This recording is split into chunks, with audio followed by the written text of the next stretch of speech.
Hello friends, आज हम बात करने वाले हैं हमारी जो सेकंड वीडियो है पार्ट 2 ऑफ द एनपीएस। इसमें हम बात करेंगे हमारी फीचर्स के बारे में और भी प्रोविजंस जो एनपीएस में हैं, हम उसके बारे में जानकारी देखेंगे कि क्या क्या एनपीएस में क्या क्या फीचर्स हैं जो एक कॉमन मैन के लिए सूटेबल रहते हैं, जिसमें वो इन्वेस्ट करके अच्छा खासा रिटर्न ले सकता है। तो जो फीचर्स के बारे में हम बात करें, पार्ट 1 हम आपके लिए लेके आए थे, जिसमें हमने ब्रॉड पैरामीटर्स जो भी थे एनपीएस के बारे में कि एनपीएस कैसा होता, एनपीएस में क्या क्या होता है, कौन से अकाउंट्स होते हैं, क्राइटेरिया क्या है कि एनपीएस में आप अपना अकाउंट ओपन कर सकते हैं, कौन कौन अपना अकाउंट ओपन कर सकता है, वो सब हमने पार्ट 1 में कवर कर लिया था। इन केस अगर आपने पार्ट वन अगर आपने हमारा वीडियो नहीं देखा है तो आप उसको एक बार पहले देख लीजिए, बिकॉज पार्ट 1 पे काफ़ी स्टार्टिंग से हमने बताया गया है, तो वो आपको ज़्यादा क्लैरिटी देगा कि पार्ट 2 देखने से पहले आपको पार्ट 1 क्लियर होना बहुत ज़रूरी है। तो आज हम बात करेंगे और पार्ट 2 जो हमारा एनपीएस है उसके बारे में बात करेंगे। तो पार्ट 2 में हम बात करेंगे कि रिटायरमेंट प्लानिंग के जब रिटायरमेंट की जो एनपीएस के थ्रू जो रिटायरमेंट प्लानिंग हम लोग करते हैं, तो उसमें क्या क्या फ्लेक्सिबिलिटी एनपीएस प्रोवाइड करता है सब्सक्राइबर को, साथ ही साथ वो एनपीएस के पोटेंशियल रिटर्न्स क्या रहते हैं, है ना। आपने देखा होगा एनपीएस इतना रिटर्न देता है, इतना रिटर्न देता है, तो आज हम वो भी देखें, चेक करेंगे कि एनपीएस एक्चुअल में रिटर्न कितना देता है। साथ ही साथ एनपीएस एक टेलर्ड मैनेजमेंट ऑप्शंस, टेलर्ड का मतलब होता है हर किसी के लिए कस्टमाइज ऑप्शन अवेलेबल हैं रहते हैं एनपीएस में, वो अपनी सूटेबिलिटी के हिसाब से कि कितना उसको इन्वेस्ट करना है, कितना रिटर्न उसको चाहिए, कितने अवधि के लिए वो इन्वेस्ट कर सकता है। तो एनपीएस वो सब ऑप्शंस एक सब्सक्राइबर को या एक इंडिविजुअल को देता है। तो आज हम उन सब के बारे में बात करने वाले हैं। सबसे पहले दोस्तों हम बात करेंगे इन्वेस्टमेंट रिटर्न्स की। अब आपने देखिए, पैसा जब अगर हम इन्वेस्ट करते हैं तो हम एक्सपेक्ट करते हैं कि रिटर्न जो है वो काफ़ी अच्छे आए। तो एनपीएस का जो जनरली आप एनपीएस का रिटर्न देखेंगे, किसी भी स्कीम में आप देखेंगे, किसी भी इन्वेस्टमेंट बैंक के थ्रू आपने इन्वेस्ट किया हो देखेंगे, तो आप उसमें जनरली पाएंगे कि 11 से लेके 20% तक का रिटर्न एनपीएस आपको प्रोवाइड करता है, भले ही जो आपकी स्टॉक मार्केट है वो कैसा भी परफॉर्म कर रही हो। जनरली आपको 11 से 20% का रिटर्न एनपीएस आपको प्रोवाइड करता है। अगर आप थोड़ा सा एनपीएस के जो रिटर्न्स है उसको मॉनिटर कर रहे हैं, अपना इन्वेस्टमेंट को मॉनिटर करते हैं, इन्वेस्टमेंट को थोड़ा सा मार्केट के हिसाब से इक्विटी से आपका डेप्ट से आपका गवर्नमेंट बॉन्ड्स में, है ना, थोड़ा सा अगर आप मूवमेंट आपका फंड को डाइवर्ट करते हैं तो आपको एनपीएस में अच्छा खासा 15 से लेके 20% तक का रिटर्न आपको एनपीएस प्रोवाइड करता है। ऑल्दो 15 से 20% का जो रिटर्न है वो गारंटी नहीं है, बट एटलीस्ट वो इतना देता है, बिकॉज एनपीएस के जो रिटर्न है वो मार्केट लिंक्ड रहते हैं, शेयर मार्केट्स पे काफ़ी डिपेंड करता है। बिकॉज शेयर मार्केट क्या होता है ना, आपका फ्लक्चुएट होता रहता है, कभी ज़्यादा है कभी हाई है, तो उसका जो रिटर्न है वो भी बहुत ज़्यादा फ्लक्चुएट करता है ना। लेकिन जितने भी अभी आप पॉलिसीज़ देखेंगे एनपीएस में, जितने भी रिटर्न्स आए हुए हैं अलग अलग, जिन्होंने पेंशन फंड मैनेजर जो हैं जो आपका पैसा इन्वेस्ट करते हैं, उनके आप जब भी आप 5 साल के या 3 साल के लास्ट 3 ईयर्स के, लास्ट 5 ईयर्स के देखेंगे, तो आपको मोटा मोटा 15 से 20 साल का 15 से 20% तक का रिटर्न आपको दिख जाएगा। बट 15 से 20% का जो रिटर्न है दोस्तों वो काफ़ी अच्छा है। जो आपका ट्रेडिशनल जो आपको आप देखेंगे, जो आपको इन्वेस्टमेंट करने के बाद जो आपको रिटर्न मिलता है, जैसे आपने एफडी किया, एफडी में आप देखेंगे 6%, 6.5%, 7%, 7.5% मैक्सिमम, वो भी सीनियर सिटीज़न को रिटर्न्स मिलता है ना। लेकिन जबकि आपको एनपीएस में 15% मिल रहा है, मतलब ऑलमोस्ट डबल रिटर्न आपको एनपीएस प्रोवाइड करता है। और वो भी आपको, इसमें भी क्या है ना कि आपको ऐसा नहीं कि एक किस्त में आपको या 1 इंस्टॉलमेंट में पूरा पैसा देना, जबकि आपको एफडी करना होता है तो आपको एक फिक्स अमाउंट डिपॉजिट करना होता है। एनपीएस में आप एसआईपी के बेसिस पे ही आपको डिपॉजिट कर सकते हैं। 1000 रुपीज़ का मंथली कर दिया, 2000 कर दिया, 500 कर दिया, तो इसमें आपकी रिक्वायरमेंट के हिसाब से आप इन्वेस्ट कर सकते हैं, है ना। आपको ऐसा नहीं कि आपको एक लमसम अमाउंट आपके पास होना ही चाहिए एनपीएस में इन्वेस्ट करने के लिए। आप अपने रिटायरमेंट की प्लानिंग या आपका जो भी गोल प्लानिंग है, आप उसको अपने हिसाब से, इंडिविजुअल अपने हिसाब से सेट कर सकता है एनपीएस में, और उसके जो भी फ़ायदे हैं, जो भी आपके इन्वेस्टमेंट के रिटर्न्स हैं, वो उसके फ़ायदे ले सकता है। बात करेंगे इक्विटी एलोकेशन की। तो देखिए दोस्तों, एनपीएस में क्या होता है ना कि एनपीएस में आपका जो पैसा है, जैसे मान लीजिए आपके 100 रुपये हैं आपके पास, अभी एनपीएस में क्या है, 3 स्कीम्स रहती हैं, 4 रहती है बेसिकली, हम 3 के बारे में बात करेंगे। पहला आपका रहता है इक्विटी, ठीक है। दूसरा रहता है आपका कॉर्पोरेट गवर्नमेंट बॉन्ड्स और गवर्नमेंट सिक्योरिटीज़, और दूसरा हो गया गवर्नमेंट सिक्योरिटीज़, तीसरा हो गया कॉर्पोरेट बॉन्ड्स। तो ये 3 स्कीम रहती हैं, आपको इन तीनों में आपको 100 रुपये इन्वेस्ट करना है।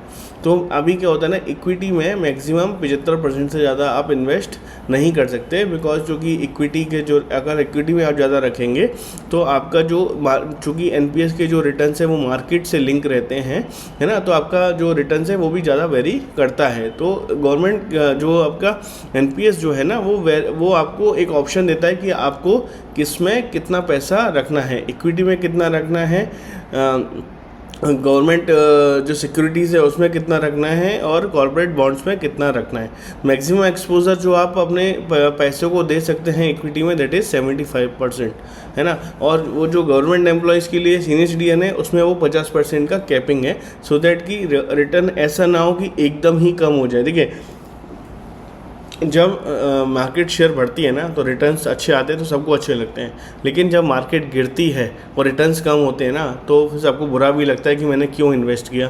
फिर लोग क्या करते हैं कि गवर्नमेंट को टारगेट करेंगे, गवर्नमेंट एम्प्लॉयज़ की, यार आपने एनपीएस स्कीम बनाया, आपने ही बोला कि आप एनपीएस में इन्वेस्ट कीजिए, अब देखिए हमारा पेंशन का जो पैसा है उसका जो वैल्यू है कितनी कम रह गई है ना। तो इसलिए गवर्नमेंट ने क्या किया, 50% का गवर्नमेंट एम्प्लॉयज़ ने कैपिंग किया हुआ है कि उससे ज़्यादा वो जो इक्विटी वाला जो एलोकेशन है उसमें इन्वेस्ट उससे ज़्यादा नहीं कर सकते। बाकी इंडिविजुअल जो रहते हैं वो अपने फिर 75% तक इक्विटी में इन्वेस्ट कर सकते हैं दोस्तों।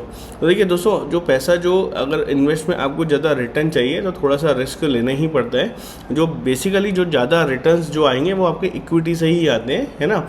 लेकिन डेप्ट वगैरह में क्या होगा ना, बाकी स्कीम्स में आपको 9.5% या 8% या 7% का एक फिक्स आपको इंटरेस्ट मिल जाएगा, मतलब आपको जो रिटर्न्स मिल जाएगा। लेकिन जो मेजरली जो आपका इन्वेस्टमेंट का जो रिटर्न आता है वो इक्विटी से ही आता है।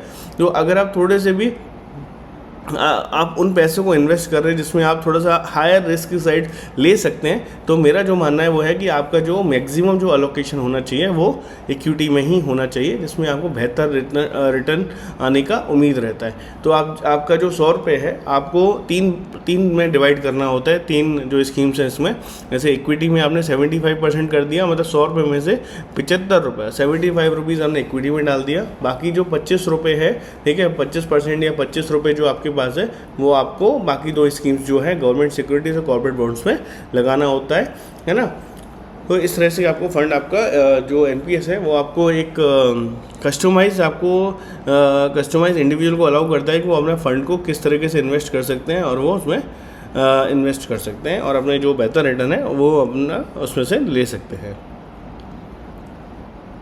अगर बात करें कंट्रीब्यूशन फ्लेक्सिबिलिटी की बात करें, फ्लेक्सिबिलिटी जैसे मैंने आपको बताया कि आप है ना जो पैसा आपने इन्वेस्ट किया है वो आप है ना साल में 4 बार फंड आपका जो आपका परसेंटेज है ना, जैसे आपने मान लीजिए 100 रुपये आपने लगाया तो 75% 75 रुपीज़ आपने इक्विटी में डाल दिया। अब आपको लग रहा है कि यार आगे चल के थोड़ा सा मार्केट, मुझे ऐसा लग रहा है कि मार्केट गिरने वाला है, तो आप क्या कर सकते हैं ना कि आपका पूरा आप ना इक्विटी में 0 कर सकते हैं और बाकी पूरा पैसा बाकी दो स्कीम्स हैं उसमें ट्रांसफ़र कर सकते हैं। तो ये आपको आप एक सिंपल मोबाइल ऐप जो एनपीएस का रहता है उससे कर सकते हैं, कहीं से भी कर सकते हैं दोस्तों। तो ये बहुत बेहतर फ्लेक्सिबिलिटी वाला जो पार्ट है ना वो एनपीएस आपको प्रोवाइड करता है कि आप अपने से खुद से ही मॉनिटर करके आपकी जितनी नॉलेज है उसके हिसाब से आप अपने फंड को डाइवर्ट कर सकते हैं, है ना। लेकिन ये बाकी स्कीम्स में ऐसा नहीं है। जैसे एफडी है, अब एफडी के लिए आपने कर दिया, मतलब कर दिया, वो रिटर्न चाहे वो आज ज़्यादा है, हो सकता है कल रिटर्न कम आ रहे हो, है ना। उसमें आपको बैंक जाना पड़ेगा और उसमें रिटर्न्स भी काफ़ी कम है। बट आपको एनपीएस में आपको क्या है, वो फ्लेक्सिबिलिटी आपको मिलती है, सभी को जो सब्सक्राइबर है उनको वो फ्लेक्सिबिलिटी दी जाती है कि अगर आपने ऐप डाउनलोड कर लिया है तो आप साल में 4 बार आपके दो बार पेंशन फंड मैनेजर और 1 बार पेंशन फंड मैनेजर और आपको 4 बार आप स्कीम्स को चेंज कर सकते हैं। स्कीम्स का मतलब होता है जो आपका अलोकेशन जो रहता है, जैसे आपने इक्विटी, गवर्नमेंट सिक्योरिटीज़ या कॉर्पोरेट बॉन्ड में जो पैसा लगाया है आप उसमें से आपका फंड साल में 4 बार कर सकते। जैसे आपने दोस्तों एक मैं एग्जांपल दूं, जैसे आपको लग रहा है कि अभी लड़ाई होने वाली है, ठीक है, यूक्रेन में रशिया में लड़ाई हो रही है या इंडिया पाकिस्तान में हो रही है या जिसमें भी हो रही है, ठीक है, आपको लग रहा है मार्केट का थोड़ा सा इशू चल रहा है, जैसे अभी यूएस ने, ट्रंप ने कुछ रेट्स वगैरह, इंटरेस्ट रेट्स वगैरह या जो भी थे, है ना, उस पर एक्स्ट्रा चार्जेस लगा दी थे, तो मार्केट थोड़ा सा नेगेटिव वे में आ गया था। तो जैसे ही आपको ऐसा हिंट आ रहा है कि यार मार्केट थोड़ा सा नेगेटिव हो सकती है, तो आप अपना उससे पहले थोड़ा सा जो फंड है आपका वो इक्विटी में एक्सपोजर कम करके बाकी 2 स्कीम्स में एक्सपोजर आप बढ़ा सकते हैं। जब आपको फिर लगे कि यार मार्केट अभी स्टेबल हो गया है, अभी जो ग्रोथ पे आ गया है, उसका जो पाथ अच्छा दिख रहा है, सभी चीज़ फेवरेबल है, तो आप अपना बाकी 2 स्कीम से पैसा निकाल के वापस इक्विटी में उसको डाइवर्ट कर सकते हैं। तो ये फ्लेक्सिबिलिटी जो वाला पार्ट है ना, ये बहुत इंपॉर्टेंट है, और हर किसी को जो पैसा इन्वेस्ट एनपीएस में कर रहा है उसको टाइम टू टाइम मॉनिटर भी करना चाहिए कि मेरा पैसा सही तरीके से मैं उसका यूज़ करके इन्वेस्ट कर पा रहा हूँ या नहीं कर पा रहा हूँ। जैसे मैंने आपको दोस्तों बात करेंगे अगर पेंशन फंड मैनेजर की, तो जैसा मैंने आपको बताया था कि जो आपके एनपीएस होता है ना, उसमें आपका जो पैसा इन्वेस्ट होता है ना थ्रू पेंशन फंड मैनेजर होता है। आप जो एनपीएस ट्रस्ट बोलिए आप या पीएफआरडीए बोलिए, उन्होंने कुछ 10 से 12 पेंशन फंड मैनेजर्स को अप्रूव किया हुआ है जो आपका पैसा मार्केट में इन्वेस्ट करते हैं, जिनके थ्रू आपको सेलेक्ट करना होता है, वही पैसा आपका मार्केट में इन्वेस्ट करते हैं। तो जैसे आपका एसबीआई पेंशन फंड मैनेजर हो गया, एलआईसी पेंशन फंड मैनेजर हो गया, आईसीआईसी बैंक है, एचडीएफसी है, टाटा है, मैक्स है, एक्सिस है, तो ये जो बड़ी बड़ी बैंक्स हैं इनके पेंशन फंड मैनेजर होते हैं, उसके थ्रू आपको पैसा इन्वेस्ट करना होता है। तो इसमें से आप जो भी सिलेक्ट करना चाहें ये आप सिलेक्ट कर सकते हैं। 1 साल का जैसे आपने देखा कि यार ये अभी आपने एसबीआई चूज़ किया, आपने देखा यार ये रिटर्न थोड़ा कम दे रहा है, एलआईसी का ज़्यादा है, तो आप नेक्स्ट ईयर एलआईसी को चेंज कर सकते हैं, उसके थ्रू पैसा इन्वेस्ट कर सकते हैं। तो जो पेंशन फंड मैनेजर है ना, इसमें भी चूज़ करने की आपके पास पावर रहती है कि आप जो बेहतर रिटर्न आपको प्रोवाइड कर रहा है आप उसको चूज़ कर सकते हैं और उसके थ्रू एनपीएस से पैसा इन्वेस्ट कर सकते हैं, ठीक है। सो दैट कि क्या होगा ना दोस्तों कि आपके जो गोल्स हैं ना, जो हमने देखे हैं कि यार ये मेरा होना इतना, मेरा फंड इतना होना चाहिए इतने साल में, तो अगर आपका पेंशन फंड मैनेजर अच्छे रिटर्न्स आपको ऑफर कर रहा है तभी आपका गोल्स जो है ना वो कंप्लीट होगा, है ना, और आपकी जो एक्सपेक्टेशंस है तभी वो उसमें आएगी। इसलिए दोस्तों आपको मॉनिटर करना कि पेंशन फंड मैनेजर कौन सा बेहतर रिटर्न दे रहा है, उसने लास्ट 3 ईयर्स में कितना रिटर्न दिया, लास्ट 5 ईयर में कितना दिया, लास्ट ईयर में कितना दिया, उसके थ्रू आप अपने जो आपने जिसके थ्रू इन्वेस्ट किया आप उसको चेंज कर सकते हैं। चेंज करने के बाद आप फिर मॉनिटर कीजिए 1 साल तक कि किसने अच्छा रिटर्न दिया, अकॉर्डिंगली आप नेक्स्ट ईयर फिर चेंज कर सकते हैं। तो ये ऑप्शन एनपीएस में अवेलेबल है। आगे देखते हैं दोस्तों, आगे बात करें विड्रॉल मैकेनिज्म की। तो अभी क्या हो दोस्तों, जैसे आपने एनपीएस में एक विड्रॉल मैकेनिज्म बहुत सिंपल तरीके से होता है। इसका जो वेबसाइट है या वेबसाइट में आप एनपीएस में लॉगिन करेंगे, वहाँ पे विड्रॉल का ऑप्शन आता है। आप विड्रॉल कब होगा, जब आपके 60 साल आपने उसमें रख लिया या आपके 10 साल मिनिमम आपको एनपीएस में स्पेंड करने होते हैं अकाउंट खोलने के बाद। अगर आप मान लीजिए 60 साल के होंगे तो आप 60% तक जितना आपका फंड है उसमें 60% आप विड्रॉ कर सकते हैं। 40% का आपको एन्युटी लेना होता है। एन्युटी का मतलब यहाँ मैं जो एन्युटी वर्ड यूज़ कर रहा हूँ that is the basically pension, है ना। तो 40% जो अमाउंट है आपका उसका आपको पेंशन परचेस करना होता है। जो 60% है वो आप विड्रॉ कर सकते हैं। मैक्सिमम 60% है। आपको अगर इसको आपको लमसम पेमेंट अमाउंट नहीं चाहिए, है ना, तो आप पूरा पैसा 100% का भी एन्युटी या पेंशन उसको आप ले सकते हैं, है ना। तो 60% जैसे आपको मान लीजिए आप 60 साल के हो गए, अब आपके पास अच्छा खासा पैसा है, लेट से कि आपका 1 करोड़ रुपए आपने डिपॉजिट कर दिया एनपीएस में। आपने जितना भी पैसा इन्वेस्ट किया आज उसकी वैल्यू मान लीजिए कि 1 करोड़ रुपए एनपीएस में है। तो 1 करोड़ में से आप 60 लाख रुपए आप ऐसे कैश ले सकते हैं, मतलब सीधे डायरेक्टली आपके अकाउंट में आ जाएगा लमसम पेमेंट के तहत। इसको हम कम्यूटेशन बोलते हैं कि आपको कम्यूटेशन करना है या नहीं करना है। कम्यूटेशन आप 60% तक का मैक्सिमम कर सकते हैं, तो 60 लाख आप विड्रॉ कर सकते हैं। ये जो अमाउंट आप विड्रॉ करेंगे ना, ये नॉन टैक्सेबल रहता है, इसमें कहीं भी टैक्स नहीं लगता है ना, गवर्नमेंट इस पर टैक्स चार्ज नहीं करती है। लेकिन जो 40% जो आपका जो पैसा है जिससे आप एन्युटी परचेस करते हैं वो टैक्सेबल कैटेगरी में आ जाता है। तो उसमें आपको जितनी भी आपकी पेंशन बनती है ना, लेट से कि 30,000 बनी, 40 या 50,000, 50,000 इंटू 12 महीने का कितना हो गया, 6 लाख रुपए। तो 6 लाख रुपए में अगर मैं आज की बात करूँ तो 6 लाख रुपए तक कोई टैक्स नहीं है, तो उसमें आपको टैक्स नहीं देना पड़ेगा। लेट से कि आपका 1 करोड़ फंड है, आपने 1 करोड़ की आपने पेंशन ले ली, और पेंशन लेट से कि वो 1 लाख रुपए आपकी पेंशन मंथली बनती है, तो 1 लाख के हिसाब से 12 लाख रुपए आपके महीने का आपको इनकम हो रही है ना। तो 12 लाख पे भी अभी कोई टैक्स नहीं है। अगर आप मोटा नए वाला जो अपना टैक्सेशन सिस्टम है उसमें आप देखेंगे तो 12 लाख का टैक्स नहीं है। लेकिन मैं ये बता रहा हूँ, अगर 12 लाख से ऊपर आपका टैक्स, आपकी इनकम अगर होती है तो उस पर आपको टैक्स देना होगा, है ना, अदरवाइज उस पर आपका टैक्स नहीं लगेगा। विड्रॉल एट सुपर एनुएशन मैंने आपको ऑलरेडी बता दिया कि अब विड्रॉल सुपर एनुएशन में आप 60% तक विड्रॉ कर सकते हैं। जो बाकी 40% बचेगा उसको आपको एन्युटी लेना होता है। एन्युटी से क्या होता है ना कि आपको एक फिक्स पेंशन इनकम आपको हर महीने, क्वार्टरली, जैसा भी आप सेलेक्ट करें, आपको महीना चाहिए तो हर महीने आएगी, क्वार्टरली चाहिए तो क्वार्टरली आएगी, हाफ ईयरली चाहिए हाफ ईयरली आएगी, एनुअली चाहिए तो एनुअली आएगी। तो वो जो 40% का जो भी आपका 40% अमाउंट का जो भी एन्युटी बनता है या पेंशन का अमाउंट बनता है वो आपके हर महीने आपके अकाउंट में आता रहेगा, है ना।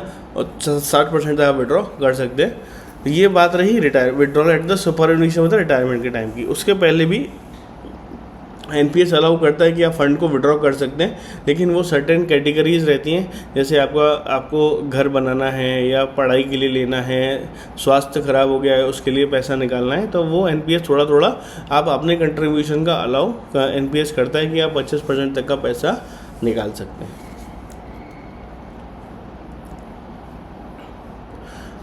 प्रीमेच्योर एग्जिट कंडीशन है कि अगर आप एनपीएस में कंटिन्यू नहीं कर रहे, लेट से कि आपने आज आपका अकाउंट ओपन कर लिया, अब आप 5 साल बाद या 10 साल बाद आप बोलते हैं मुझे इसको फर्दर कंटिन्यू नहीं करना है, तो उस केस में क्या है ना, आप 10 साल तक जितना आपने इन्वेस्ट किया है, अगर वो देखिए 2.5 लाख तक है तो 2.5 लाख तक आपको पूरा आपके अकाउंट में पैसा वापस आ जाएगा। आपको कोई एन्युटी परचेस करने की ज़रूरत नहीं है। 2.5 लाख रुपये तक अगर टोटल अमाउंट दिखा रहा है तो वो आपके अकाउंट में सीधा आ जाएगा।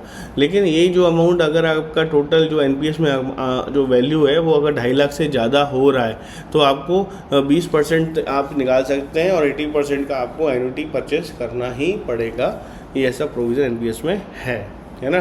तो 2.5 लाख है तो आप पूरा पैसा निकाल सकते हैं। प्री मेच्योर कर रहे हैं क्योंकि आप 10 साल तक आपको उसको एटलीस्ट रखना ही है, और अगर 2.5 लाख से ज़्यादा है तो 80% का आपका एन्युटी लेना ही पड़ेगा और 20% आप विड्रॉ कर सकते हैं। आगे बात करें डेथ ऑफ सब्सक्राइबर प्रोसीजर। अगर आपने देखिए सब्सक्राइबर का डेथ हो जाए तो उसका प्रोसीजर क्या होगा। अगर मान लीजिए कोई सब्सक्राइबर है जिसका पैसा पूरा मान लीजिए 10 लाख रुपए इकट्ठा हो गया है एनपीएस में, अब लेट से कि उसकी डेथ हो जाती है, तो डेथ होने पर क्या होगा कि जैसे आपने देखा होगा कि 10 लाख 2.5 लाख के ऊपर तो एन्युटी लेना ही है, लेकिन क्या होगा ना कि अगर डेथ हो जाता है तो डेथ केस में क्या 100% जो पेमेंट होता है वो उसकी नॉमिनी को पूरा रिफंड हो जाता है without purchasing of annuity.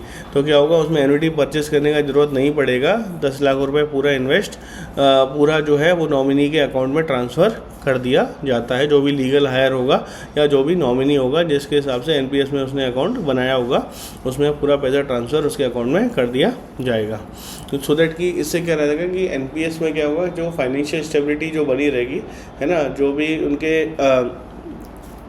Family members होंगे, है ना, जो भी अगर सब्सक्राइबर की डेथ हो गई तो फैमिली मेम्बर्स को पैसा तो चाहिए ना उसको जीवन अपना जो यापन करने के लिए, तो वो पैसा एनपीएस के थ्रू पूरा इन्वेस्ट हो जाता है। दोस्तों बात करेंगे अगर टैक्स बेनिफिट के कंट्रीब्यूशन की, तो ये हम अपने आगे जो हमारा जो थर्ड पार्ट आएगा उसमें हम पूरा टैक्स बेनिफिट से लेके एनपीएस के लिए कैसे अप्लाई करना है पूरा आपको एक एक चीज़ बताएंगे कि किस सेक्शन में आपको कितना टैक्स बेनिफिट होता है।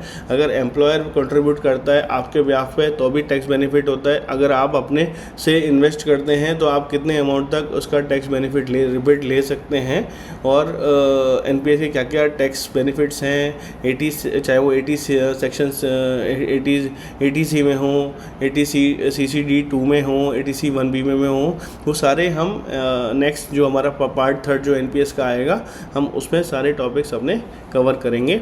अगर आपने हमारा पार्ट टू है, आपने अगर पार्ट 1 नहीं देखा है तो आप हमारा पहले पार्ट 1 देख लीजिए, क्योंकि उसमें हमने स्टार्टिंग से पूरा NPS के बारे में क्लैरिटी दी है। ये हमारे पार्ट 2 था। नेक्स्ट टाइम जो आपके लेके आएंगे वो हमारा पार्ट 3 रहेगा दोस्तों। सो आज का हमारा जुड़ने के लिए दोस्तों बहुत बहुत धन्यवाद। जय हिंद।